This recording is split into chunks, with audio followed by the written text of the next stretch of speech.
കണ്ടിട്ടും കേട്ടിട്ടും പോകാം എന്ന ചാനലിലേക്ക് സ്വാഗതം. ഇന്നത്തെ വിഷയം ശയനവിധിയെക്കുറിച്ചാണ്. നല്ലതുപോലെ ഉറക്കം വന്നതിന് ശേഷമേ കിടക്കാവൂ.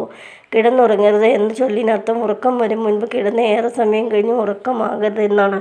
ഉറക്കം വരും മുൻപ് കിടന്നാൽ മനസ്സിലേക്ക് പലവിധ വിചാരങ്ങൾ കടന്നു വന്ന് മനസ്സിൻ്റെ ശാന്തിയെ കെടുത്തും. അത് അസ്വസ്ഥതയ്ക്കും വിക്ഷോഭത്തിനും ഇടയാക്കുകയും സുഖസുഷുപ്തിക്ക് ഭംഗമുണ്ടാക്കുകയും ആരോഗ്യഹാനിക്ക് കാരണമാകുകയും ചെയ്യും. കിടക്കുന്നതിന് മുമ്പ് കാൽ കഴുകണം.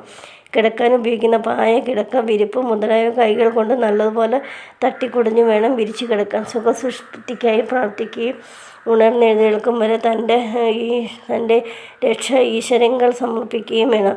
തൻ്റെ അന്നത്തെ എല്ലാ കർമ്മങ്ങളും അവയുടെ ഫലങ്ങളും ഒപ്പം സമർപ്പിക്കണം.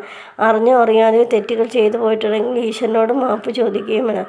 അന്യന് ഹിതമില്ലാത്തതൊന്നും ആവർത്തിക്കുകയില്ലെന്ന് പ്രതിജ്ഞയെടുക്കുകയും നേർവഴി കാട്ടാൻ പ്രാർത്ഥിക്കുകയും വേണം. ഉറങ്ങാൻ കിടന്നു കഴിഞ്ഞാൽ ഈശ്വര ചിന്തയില്ലാതെ മറ്റൊരു ചിന്തയും മനസ്സിലുണ്ടാവുന്നത്.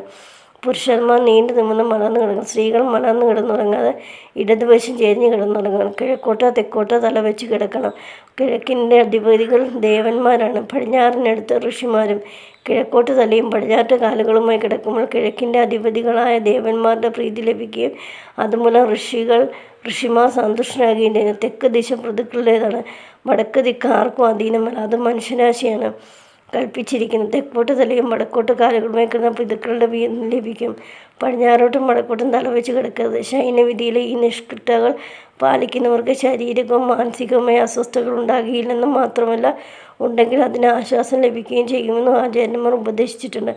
ആധുനിക ശാസ്ത്രം ഈ ശയനവിധിയുടെയും അവയുടെ ഫലങ്ങളും ശരിയെന്ന് സമ്മതിച്ചിട്ടുണ്ട്. അപ്പോൾ ഈ അറിവ് ഇഷ്ടപ്പെട്ടെങ്കിൽ ലൈക്ക് ചെയ്യുക, മറ്റുള്ളവർക്ക് പകർന്നു കൊടുക്കാൻ ഷെയർ ചെയ്യുക. നല്ല വീഡിയോ ആണെങ്കിൽ കമൻറ്റ് ചെയ്യുക. ആദ്യമായിട്ടാണ് ചാനൽ കാണുന്നതെങ്കിൽ ദയവായി സബ്സ്ക്രൈബ് ചെയ്യുക.